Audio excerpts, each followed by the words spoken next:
श्री स्वामी समर्थ सर्वांना. तर स्वामी सेवा फिटनेस या चॅनलमध्ये तुम्हा सर्वांचं पुन्हा एकदा मनापासून स्वागत आहे.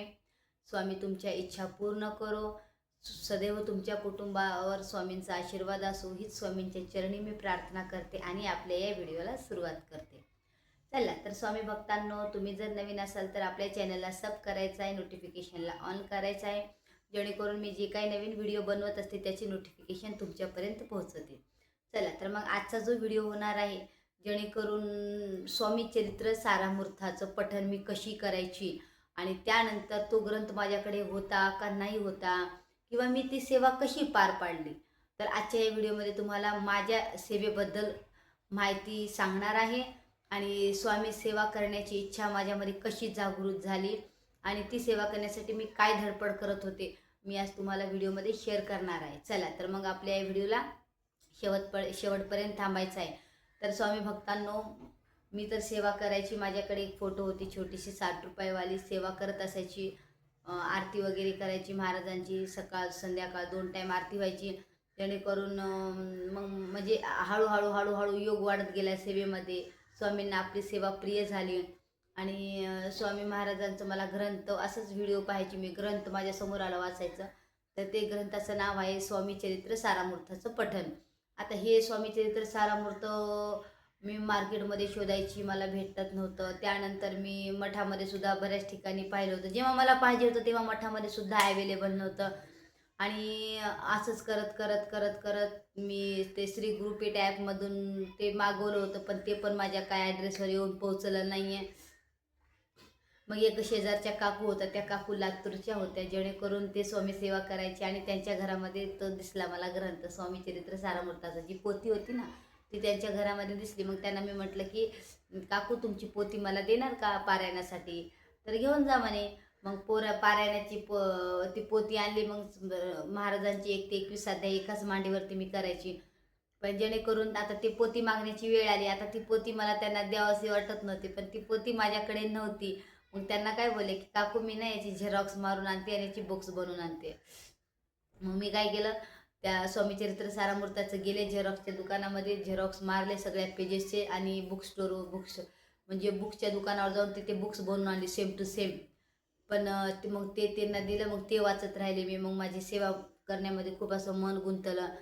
पण अचानक मी परत एकदा ऑर्डर केली. मी मला आपण दिंडोरीमधून आणूया, दिंडोरीमधला खूप प्रभावी ग्रंथ असतो हा विचार केला. ग्रंथ असतो, पण एक मनामध्ये अपेक्षा होती की आपल्याला नाशिकवरूनच पाहिजे महाराजांच्या मठामधून.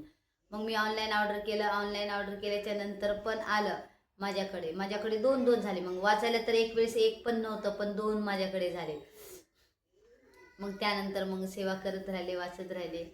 त्यानंतर काय झालं, अचानक मला मग ते परत दुर्ग सप्तशतीचा, ते मार्गशीर्ष महिन्यामध्ये दुर्ग सप्तशतीचा पाठ करायचा होता. मग आता ते दुर्ग सप्तशतीचं ग्रंथ नव्हतं, दिंडोरी प्रणित. आता मी जे काही सेवा करत असते ना ते दिंडोरी प्रणित असते, दिंडोरी प्रणितनुसार आपली सेवा असते. मग मला विचारात पडलं का बाबा चला आपण एकदा नाशिकला जाऊन येऊ, दिंडोरीला. मग आता एक दिंडोरीला कधी जायचं काय नाही वगैरे काय तेवढा प्लॅन ठरला नव्हता, पण आम्ही अचानक निघालो. शनिवारचा दिवस होता, आम्ही अचानक निघालो.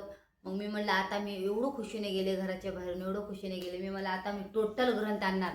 ते ग्रंथ मी आज नाही दाखवणार तुम्हाला, मी काय काय आणलेलं आहे तिथे जाऊन मी तुम्हाला नेक्स्टच्या व्हिडिओमध्ये नक्कीच सांगेल. ठीक आहे, उद्या परवाच्या व्हिडिओमध्ये मी तुम्हाला सांगेल. तर दिंडोरीला जाण्यासाठी आम्ही निघालो. आमच्याकडे टेम्पो होता, त्या टेम्पोमध्ये बसून रात्रीचा प्रवास होता. तर मग आम्ही रात्रीचा प्रवास करत करत गेलो आम्ही. पण खूप म्हणजे असं 2 वाजले, 2:30 2 1:30 असं टाईम झाला. अचानक मला नाही माहिती आता दिंडोरीमध्ये स्वामी समर्थांचं मठ कसं आहे काय नाही, तिथे म्हणजे रात्रीला मंदिर चालू असते का नाही हे काहीच जाणीव नव्हतं. निघायचं म्हणून आम्ही निघालो होतो. मग आम्ही निघालो. मग मला अचानक म्हणजे मी महाराजांचं ते जाप माळ काहीतरी करत असायची. मग अचानक मला झोप लागली. झोप लागल्याच्या नंतर माझे मिस्टर तर गाडी चालवतच होते, मी पाठीमागं झोपले होते टेम्पोमध्ये. तर झोपले होते, पण अचानक मला जाग आली. जाग आल्याच्या नंतर मी पाहिलं सगळीकडे अंधार अंधार अंधार काळोख दिसतोय. म्हणलं एवढ्या जंगलामधून आपण स्वामींच्या मठाकडे चाललो, कोणी थांबवणं तर नाही. टेम्पो आणि एक तर माझा मुलगा होता छोटासा. मी म्हणलं आम्हाला कोणी मारलं तर खूप अवघड होऊन जाईल, मला माझा जीव खूप लेकरामध्ये गुंतलेला. मी म्हणलं काय वाईट जर झालं, पण मी लय घाबरले. पण महाराजांचं मी सतत नामस्मरण केलं, करत राहिले. मग त्यांना म्हणले की तुम्ही कुठेतरी गाडी थांबवा पेट्रोल पंप बघून. म्हणजे झोपेतून अचानक जाग आली ना मला. मग त्यांनी काय केलं की मग एका पेट्रोल पंप आलं होतं जंगलामध्ये आणि थांबवलं. मग तिथं मग आता तिथे पण आता म्हणजे झोपमोड झाली ना, तिथे पण मला धसकी लागली. आता कसं आहे म्हणजे लेडीज असल्याने घाबरते, माझे मिस्टर, माझा मुलगा. मग तिथे मिस्टरांना म्हणले तुम्ही झोपी जा, मुलगा तर झोपलेलाच होता. मग त्यांना म्हणले तुम्ही झोपी जा. मग त्यानंतर मी रात्रभर जागरण केले, महाराजांचं नाव मुखात घेऊन श्री स्वामी समर्थ, श्री स्वामी समर्थ. म्हणजे खूप असं आतमधून घबराट होत होती, पण विश्वास तर होता महाराजांवर, पण घाबरत होते मी. पण तेवढं नवीन सेवेकरी होते ना मी तेव्हा. मग मी घाबरले, महाराजांचं नामस्मरण करत राहिले, नामस्मरण करत राहिले. माझे मिस्टर म्हणले तू झोपी जा, बघू काय होत नाही. म्हणलं नाही म्हणलं. मग सकाळ व्हायला आली. मग आम्ही तिथून निघाल्याच्या नंतर आम्हाला कळालं की तो मंदिर ना फक्त गुरुवारी आणि रविवारी चालू असतो, दिंडोरीचं, नाशिकचं. तर आम्हाला काही म्हणजे असं काय आमचं म्हणतात ठरवलेलंच नव्हतं. बरं झालं म्हणजे एक योग एवढा छान होता आमच्यासाठी की तो योग बरोबर आम्ही शनिवारच्या दिवशी निघालो आणि रविवारच्या दिवशी मठामध्ये पोहोचलो. तिथल्या दादानी म्हणत बरं झालं तुम्ही अर्ध्या रात्री नाही आले, इथे कोणीच नाही राहत. म्हणजे महाराजांनीच मला जाग दिली. समजून घ्या ना तुम्ही की आम्ही भर जंगलामध्ये अर्ध्या रस्त्यात थांबलो, पुढं गेलो नाही. पुढं जर गेलो असतं तर मंदिर आम्हाला बंद दिसलं असतं. काय माहिती काय संकट येतात, संकट सांगून येत नाहीत. पण तिथे मी थांबवलेलो गाडी. मग तेवढंच म्हणे की महाराज तुमचे खूप खूप धन्यवाद, तुमचे खूप खूप उपकार आहे, जेणेकरून तुम्ही मला जाग दिली आणि संकटामधून तुम्ही मला थांबवलं. आणि खरंच त्या मंदिर कोणत्या दिवशी चालू नसतो, फक्त रविवारी आणि गुरुवारी असतो. मग मला असं धसकी पडली होती की आता मला ग्रंथ भेटणार का नाही भेटणार. मग मी मठामध्ये गेले. मठामध्ये गेल्याच्या नंतर दर्शन वगैरे केले मी स्वामींचे दिंडोरीला. दर्शन केल्याच्या नंतर मग शोधत होते मी ग्रंथ, मला जे जे पाहिजे होतं मी ते शोधत होते. पण ऑलरेडी सगळे ग्रंथ तिथे अवेलेबल होते. आणि मग मला असं वाटत होतं की मी कधी घेऊन आपल्यापाशी ठेवा. म्हणजे मी ज्या कार्याला गेले होते, मी खास करून दिंडोरी प्रणीतचे जे पारायण आहेत ना ते आणण्यासाठीच मी तिथे गेले होते. तर मग ते मला भेटले. मग मी खूप खुश झाले आणि महाराजांना एकच प्रार्थना केली की महाराज मला माझ्या मनासारखं भेटलं आणि मला ते पाहिजे होतं.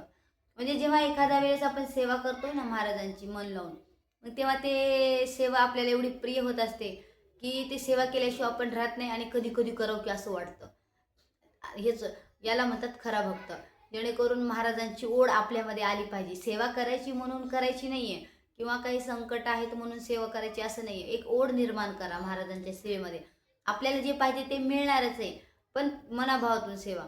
मग मी दिंडोरीला गेले, महाराजांना प्रार्थना केली की महाराज खूप खूप तुमचे धन्यवाद आहे, मला जे पाहिजे होतं ते तुम्ही दिलं. आणि मी पूर्ण आतुरता ग्रंथाची, पारायणाची, दिंडोरी प्रणीत, गुरुचरित्र, दुर्गसप्तशतीचा, विष्णू सहस्त्रनाम, अजून काय 2-3 ग्रंथ आणले मी.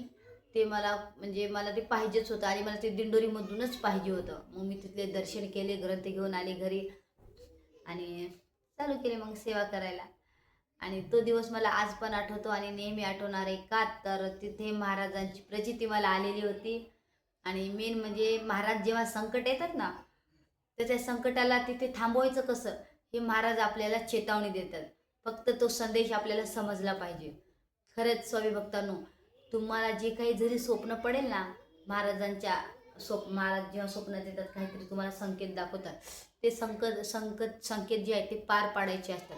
का तर देव साक्षात येऊन आपल्याला सांगणार तर नाही आहे, पण ते तुम्हाला स्वप्नाच्या माध्यमातून, संकेतच्या माध्यमातून सांगणार किंवा तुम्हाला एखाद्या व्यक्तीच्या मुखातून सांगणार आहे. म्हणून महाराजांची सेवा आपण जर मनाभावाने केलो ना, तर कुठलंही संकट येऊ द्या तिथे महाराज खंबीर असणार आहे. मी तुम्हाला सांगेल, माझ्या घरामध्ये ही जी मूर्ती बसलेली आहे स्वामींची, ही मूर्ती मी कशी आणली मी नक्कीच तुम्हाला व्हिडिओमध्ये सांगणार आहे. आणि हे कधी आणली आणि हे मला पाहिजेच होती, तेव्हा माझ्याकडे पैसे पण नव्हते. या बाबतीतचा व्हिडिओ जे आहे ना, मी तुम्हाला नंतर कधीतरी बनवून देईल. पण खरंच तुमच्या मनामध्ये जर इच्छा असेल ना महाराजांना आपल्या घरी आणायचं, तर महाराज कसे पण येणार. फक्त मनामध्ये इच्छा पाहिजे. आणि तुम्ही किती अंतःकरणातून त्यांना प्रेम करताय, किती जीव लावताय, तर हे सगळं काय महाराज बघत असतात आणि ते तुम्हाला देत असतात. असंच माझ्यासोबत झालेलं आहे. आणि खरंच अतिशय प्रिय आहे मी पण महाराजांना. महाराज तर मला आहेत, पण मी महाराजांना सुद्धा प्रिय आहे. आणि खरं सांगते तुम्हाला, जीवनामध्ये ना आपले कर्मच आपल्याला काम येणार आहेत, बाकी दुसरं काहीच येणार नाही. म्हणून कोणतीही आपल्याकडे वस्तू असेल तिचा घमंड करायचा नाही, अहंकार करायचा नाही, क्रोध करायचा नाही, निस्वार्थ स्वार्थी बनायचं नाही, काहीच बनायचं नाही. जे काही देतात ते महाराज देतात, बरोबर. आणि ते आपल्या सगळं कर्मानुसार प्रारब्धानुसार आपल्याला सगळ्या गोष्टी भेटत असतात. तुम्ही त्याला टिकून ठेवलं पाहिजे. अहंकार घमंड करून काहीच होणार नाही. आणि मी म्हणत नाही की मी गरीब आहे, पण माझ्याकडे स्वामी समर्थ महाराजांचा आशीर्वाद आहे, म्हणजे मी सगळ्यात श्रेष्ठ व्यक्ती आहे. आणि खरं सांगू का, गुरुचा हात ज्यांच्या पाठीशी असतो ना, तो जगातील सर्वात श्रेष्ठ व्यक्ती असतो, सगळ्यात आमिर व्यक्ती असतो.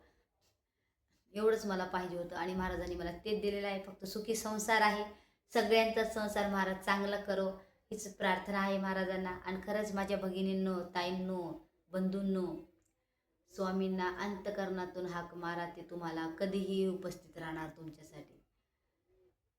फक्त मन स्वच्छ ठेवा, बाकी दुसरं काही नाही आहे. मी म्हणत नाही तुम्ही पारायण करा, सतत देवामध्ये गुंतून बसा, अजिबात नाही. तुम्ही जे कार्य करताय तुमच्या जीवनामध्ये, दैनंदिन जीवनामध्ये, तेच तुम्ही चांगले करा, एवढंच मी अपेक्षा ठेवते. आणि महाराजांच्या दर्शनासाठी तुम्ही गेला, तिथे पाया जरी पडलं तरी महाराज सदैव तुमच्या पाठीशी असतील. तुम्हाला कुठलंही संकट येऊ द्या, महाराजांचं नामस्मरण करा. का तर मी सुद्धा नामस्मरण केलेले आहे. दिंडोरीला जाताना मला खूप असं संकट तर आलं नव्हतं, पण एक घबराट झाली होती. एवढ्या जंगलामध्ये आपण टेम्पोमध्ये, ते पण भीती वाटायसारखंच आहे. पण महाराजांनी मला धक्का पण लावला नाही. खरंच श्री स्वामी समर्थ. आणि स्वामी समर्थांची व्हिडिओ मी बनवत असते. आणि खरं सांगू स्वामी भक्तांनो, माझ्या या व्हिडिओला जास्तीत जास्त सपोर्ट करा, जेणेकरून मी जे स्वामी सेवा करते आणि अनुभवसुद्धा मी त्यांचे सांगत असते. आणि मेन म्हणजे माझ्या जीवनामध्ये सत्य, स्वामी माझ्यासोबत काय काय परीक्षा घेतात, मी त्या सगळ्या गोष्टी तुमच्यासोबत शेअर करणार आहे. आणि ही सेवा व्यर्थ जाणार नाही. तर माझ्यामुळे एखाद्याचं चांगलं जरी झालं तरी मला त्याचं पुण्यफळ, कोटीचं फळ मला भेटत असतं. म्हणून मी स्वामी सेवा करते, मी हे नाही सांगणार. पण तुमच्या जीवनामध्ये अडचणी, संकटे येत असतील तर हे समजून घ्या की तुम्हाला महाराजांची सेवा करायची आहे. कोणता तरी गुरु आपल्या जीवनामध्ये पाहिजे. आणि महाराजांच्या मी सानिध्यात असल्यामुळे मला महाराजांनी जे तुम्हाला सांगायला सांगितलेलं आहे, मी त्याच गोष्टी तुमच्यासोबत शेअर करणार आहे. माझ्या मनानं कोणतीही गोष्ट शेअर करत नाही. मी सेवा करून मला काय अनुभव भेटला, माझ्यासोबत काय संकट आले, मी सगळ्या गोष्टी शेअर करतच असते. चला ठीक आहे, मग हा व्हिडिओ मी कसा वाटला मला नक्कीच कमेंट करून सांगायचं आहे. आणि श्री स्वामी समर्थ कमेंट करायला विसरायचं नाही आहे. श्री स्वामी समर्थ. जय जय स्वामी समर्थ.